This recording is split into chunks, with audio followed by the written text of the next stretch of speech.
আসসালামু আলাইকুম সবাইকে।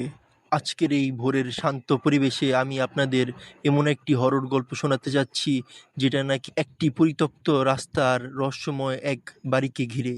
গল্পটি সম্পূর্ণ বিনোদনের উদ্দেশ্যে তৈরি, তাই শেষ পর্যন্ত দেখুন, কারণ শেষের টুইস্টটা হয়তো আপনাকে অবাক করে দেবে। চলুন শুরু করা যাক। রাত তখন প্রায় ২টা। শহরের এক প্রান্তে নতুন এক রাস্তা তৈরি হয়েছে। দিনের বেলা ব্যস্ত থাকলেও রাত নামলে পুরো রাস্তা ফাঁকা হয়ে যায়। লোকজন বলে ওই রাস্তার শেষ মাথায় একটি পুরনো বাড়ি আছে, যেখানে ১৫ বছর আগে একই পরিবারের সবাই রহস্যজনকভাবে মারা গিয়েছিল। সেদিন রাতে রাফি অফিস থেকে ফিরছিল। শর্টকাট বলে সে নতুন রাস্তাটাই বেছে নিল। আকাশে চাঁদ নেই, শুধু রাস্তার লাইটগুলো কাঁপতে কাঁপতে জ্বলছে।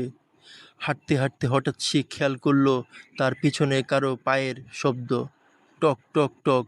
সে থেমে গেল। শব্দ থেমে গেল। আবার হাঁটলো। আবার সেই শব্দ। রাফি দ্রুত পেছনে তাকালো, কেউ নেই। সে নিজেকে বোঝালো হয়তো নিজেরই শব্দ। আরও কিছু দূর এগোতেই রাস্তার পাশে একটি ছোট মেয়ে দাঁড়িয়ে থাকতে দেখলো। বয়স হবে ৮ থেকে ৯ বছর। সাদা ফক পরা, চুলগুলো মুখের উপর ঝুলে আছে। মেয়েটা মাথা নিচু করে দাঁড়িয়ে আছে। রাফি কাছে গিয়ে বলল, এই সময়ে এখানে কি করছো? কোনো উত্তর নেই। আবার বলল, তোমার বাড়ি কোথায়? ধীরে ধীরে মেয়েটা মাথা তুলল, কিন্তু তার চোখ নেই, শুধু কালো ফাঁকা গর্ত। রাফি চিৎকার করে দৌড় দিল। কিছু দূর গিয়ে পেছনে তাকিয়ে দেখল মেয়েটা নেই। সে হাঁপাতে হাঁপাতে রাস্তার শেষ মাথায় পৌঁছালো। সেখানে একটা পুরনো বাড়ি, ভাঙা গেট, জানালাগুলো বন্ধ। হঠাৎ ভেতর থেকে একটা মহিলার কান্নার শব্দ ভেসে এলো। রাফি ভাবলো হয়তো কেউ বিপদে আছে। সে দরজাটা ঠেলে খুলল। ঘরের ভেতরে ধুলো জমে আছে, অনেক পুরনো আসবাব, দেয়ালে একটা বড় পারিবারিক ছবি। রাফি টর্চ জ্বালিয়ে ছবিটার দিকে তাকালো। ছবিতে বাবা মা, একটা ছোট মেয়ে, আর তাদের পাশে দাঁড়িয়ে আছে রাফি নিজেই। সে হতবাক, এটা কিভাবে সম্ভব?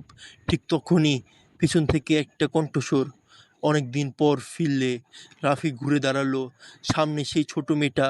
এবার তার চোখ আছে, কিন্তু মুখে অস্বাভাবিক হাসি।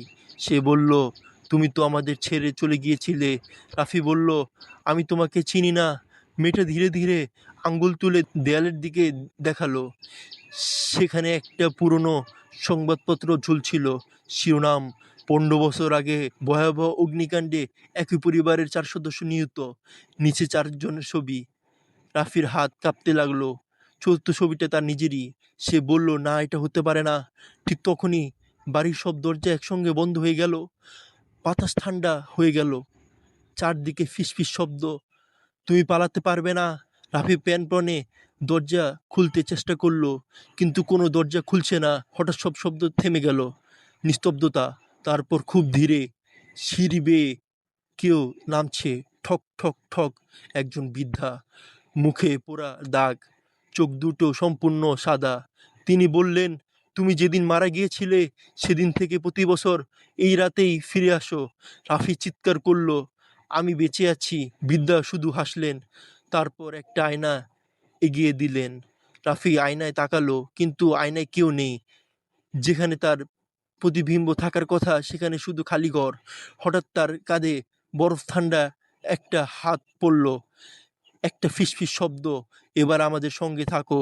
পরদিন সকালে পথচারীরা রাস্তার পাশে শুধু একটা মোবাইল ফোন পেল। মোবাইল ফোনের ভিডিও রেকর্ডিং চালু ছিল। ভিডিওতে দেখা গেল রাফি একা একা হাঁটছে। হঠাৎ সে ভয়ে পেছনে তাকায়, তারপর দৌড়াতে শুরু করে। কিন্তু ভিডিওর একদম শেষ ফ্রেমে রাফির ঠিক পিছনে দাঁড়িয়ে ছিল সাদা ফগ পরা সেই ছোট মেয়েটা। ক্যামেরার দিকে তাকিয়ে সে শুধু একবার হাসলো। তারপর ভিডিওটা নিজে থেকে বন্ধ হয়ে গেল। শেষ।